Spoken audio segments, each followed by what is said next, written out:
Will Hall and Oates ever perform together again? Not from my point of view, but you need to ask Daryl how he feels about it.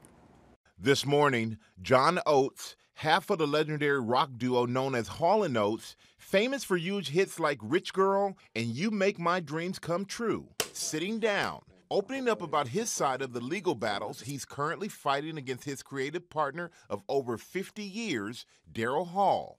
Last year, Hall filed a lawsuit against Oates, alleging that Oates attempted to sell his share of their jointly owned company, Whole Oats Enterprises, without Hall's permission. Did you try to sell your half of the company or Yes, your part? I did. Yeah, I did. And let me explain to you why I did. When this whole situation got mired in legality and really complex, legal wranglings, I got frustrated. And I said, you know what? Daryl has always wanted to be his own man. I said, I'm going to give him the opportunity to do that.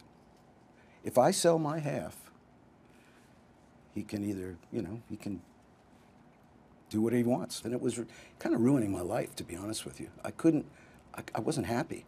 I said, well, I'll just step aside. And people do it all the time. I mean, you look at all the artists who are selling all their catalogs. It's pretty common. It's not that big a deal. But Daryl didn't like the idea that I would sell to a certain third party.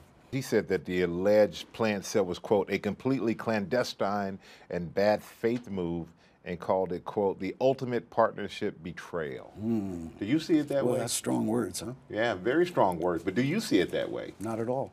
I don't. Because we've always looked at ourselves as individuals working together. And I felt like I had the right to do that. But, he didn't. And I think as fans, you sit back and you go, oh, they made this incredible music. They must be in sync and have this bond. But you two hadn't worked together creatively in over 20 years. Right. That's right. The only thing we did together was play concerts where we just went out there and trotted out the hits. Before this lawsuit came about, were there any disagreements? No, not really. We never really had a lot of disagreements, but then again, we never really talked to each other very much after, for the past 20 years. We'd show up at a show individually, walk on stage, play, and then we'd go our separate ways. It really wasn't as tight as people might, would like to imagine in their, kind of fantasy imagination of, our relationship. Daryl Hall said, all I can say is people change, and sometimes you don't really know someone like you thought you did. How do you respond to that? Oh, I guess he should have looked a little closer. Has he changed, in your opinion? I believe he has. Yes. I believe he's changed a lot. If Daryl Hall is watching right now, is there anything you want to say to him? Say, I love him like a brother.